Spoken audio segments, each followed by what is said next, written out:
Hi friends, welcome back to my channel. இன்றைக்கி நம்ம இந்த டிசைன் தான் தைக்க போகிறோம். இது எப்படி தைக்கிறது அப்படின்றத இந்த வீடியோக்குள்ளே ஃபுல்லாக பார்ப்போம். வாங்க டைம் வேஸ்ட் பண்ணால் வீடியோக்குள்ளே போகலாம். ஃபஸ்ட்டு இந்த ஹோல் டிசைன் நம்ம கட் பண்ணி எடுத்துருக்குறோம். இதில் நம்ம பேட்ச் ஒர்க் பண்ணணும்.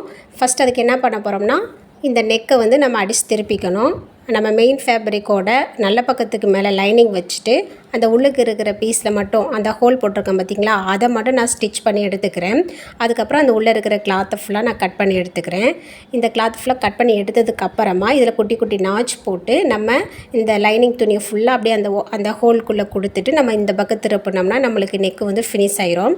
இந்த ஹோல் மட்டும் இந்த மாதிரி திருப்பிக்கலாம். இந்த ஹோல் திருப்பதுக்காக நான் கேன்வாஸோ இல்லை கிராஸ் பீஸோ எதுவுமே நான் யூஸ் பண்ணல. நம்ம இந்த ரெண்டு மெயின் ஃபேப்ரிக்கை மட்டும் வச்சுட்டு நான் வந்து இந்த கிளாத்தை நான் திருப்பிக்கிட்டேன். இப்போ வந்து ஹோல் நம்மளுக்கு ஃபினிஷிங்காக கிடச்சிருச்சு. இதில் வந்து ஒரு அமுக்கு தையல் வந்து நல்லா போட்டுக்கணும். இந்த ஹோல் எடுத்து விடும்போது நல்லா இழுத்து விட்டு எடுத்துட்டோம்னா நம்மளுக்கு ஃபினிஷிங் வந்து நல்லா நீட்டாக இருக்கும். இப்போ நான் திருப்பி எடுத்துட்டேன். ஃபுல்லாக எல்லா ஃபேப்ரிக்காவும் சேர்த்து நான் தையல் போட்டுட்டேன்.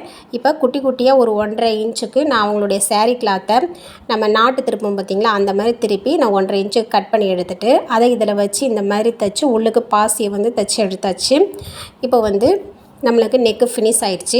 நெக்ஸ்ட்டு இவங்க சென்டரில் ஒரு டிசைன் கேட்டிருந்தாங்க. அதுக்காக இந்த மாதிரி முக்கோணமாக அந்த கிளாத்தை வந்து நான் தைச்சி ஸ்ட்ரைட்டாக ஒரு தையல் போட்டுட்டு அதில் இந்த டைப்பில் நம்மளுடைய ரோப்பை வந்து இந்த டைப்பில் வந்து நான் தைச்சிக்கிறேன். இந்த டிசைன் வந்து ரொம்ப ஈஸியாக இருக்கும் ஃப்ரெண்ட்ஸ், ஆனால் ரொம்ப அழகாக இருக்கும், பார்க்கும்போது ரொம்ப கிராண்டாகவும் இருக்கும். இப்போ இந்த ஹோல்குள்ளே வந்து நம்ம பாசி வச்சு தைக்க போகிறோம். பாசி வச்சு தைச்சி முடிக்கும்போது இதோட ஃபினிஷிங் வந்து ரொம்பவே வேறு லெவலில் அழகாக இருக்கும். நீங்கள் புதுசாக வந்து வேறு ஏதாச்சும் ட்ரை பண்ணணும், ஆரி இல்லாமல் நான் ஆரி டைப்பில் வேணும், பேட்ச் ஒர்க் வேணும் அப்படின்னு சொல்லி நீங்கள் நினச்சிங்கன்னா இந்த மாதிரி டிசைனை வந்து கஸ்டமருக்கு தைச்சி கொடுங்க. ரொம்பவே நல்லா பியூட்டிஃபுல்லாக அழகாக இருக்கும். இதோட வீடியோ கட்டிங் ஸ்டிச்சிங்லாம் ஃபுல் வீடியோ வேணும்னா எனக்கு கமெண்ட் பண்ணுங்கள். ஃபுல் டீட்டெயில்டு வீடியோ வந்து நம்ம போட்டுக்கலாம். இப்போ பாசி ஒர்க் வச்சோன்னே இதோட ஃபினிஷிங்கை பாருங்கள் ஃப்ரெண்ட்ஸ், ரொம்பவே அழகாக இருக்கும். இப்போ நான் வந்து இது இந்த மாதிரி தான் சென்டர் பார்த்து மேல் பக்கத்தில் வந்து உள்ளுக்கு வச்சுட்டு கீழ் பக்கத்தில் அந்த கிளாத்தை வந்து அந்த முக்கோணமாக இருக்கிற கிளாத்தை வந்து நான் மேலே வச்சு தைக்க போகிறேன்.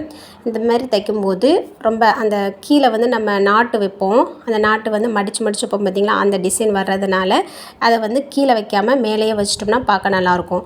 இப்போ நான் அந்த கீழே எக்ஸ்ட்ரா இருக்கிற அந்த ரோப்பை வந்து நான் மடித்து ஒரு தையல் போட்டுக்கிறேன். பாருங்கள் ஃப்ரெண்ட்ஸ், இந்த மாதிரி பார்க்கும்போதே உங்களுக்கு வந்து ரொம்ப அழகாக இருக்கும். இது எவ்வளோ அழகாக இருக்குது அப்படின்னு உங்களுக்கு தெரியும். இந்த டிசைன் கண்டிப்பாக நீங்கள் ட்ரை பண்ணி பாருங்கள்.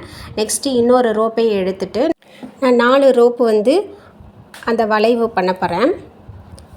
இப்போ பாருங்கள், ஃபஸ்ட்டு வச்சுருந்தது குட்டியாக வச்சுருந்தேன். இப்போ செகண்ட் வைக்கிறது கொஞ்சம் பெருசாக வச்சு இந்த தையலை போட்டுக்க போகிறேன். இப்போது நம்மளுக்கு கீழே வந்து 4 ரோப்பு வந்து தொங்கிட்டுருக்கோம். அந்த 4 ரோப்லேயும் நம்ம வந்து துணியை வச்சு கொஞ்சம் ரெடி பண்ணிக்கலாம். இப்போது நெக்கு வந்து ஃபினிஷ் ஆகிடுச்சு. அடுத்து கையில் வந்து இதே மாதிரி ஹோல் டிசைனை கொடுத்துருக்கேன் ஃப்ரெண்ட்ஸ். அந்த ஹோலுமே நம்ம நெக்கு எப்படி திருப்பணுமோ அதே டைப்பில் தான் திருப்பியிருக்கிறேன். இந்த லேஸ் மட்டும் இந்த டைப்பில் வரும், இந்த ஒரு ஃபிஷ் ஹேண்டு டைப்பில் கீழே அந்த ஒரு வீக் கட்டு கொடுத்து வந்திருக்கோம். இப்போ பாருங்கள் ஃப்ரெண்ட்ஸ், எப்படி அழகாக இருக்குதுன்னு பாருங்கள். அந்த ரோப் இருக்கிற இடத்துல வந்து ஒரு பேட்ச் ஒர்க் பண்ணியிருக்கேன். கையிலையுமே ரெண்டுமே ஜாயிண்ட் ஆகிற இடத்துல ஒரு பேட்ச் ஒர்க் பண்ணியிருக்கோம். ரொம்ப அழகாகவே இருக்குது. இந்த வீடியோ பிடிச்சிருந்துச்சுன்னா லைக் பண்ணுங்கள். இன்னும் என்னோடய சேனல் சப்ஸ்கிரைப் பண்ணாதவங்க சப்ஸ்கிரைப் பண்ணி வச்சுக்கோங்க. பாய்.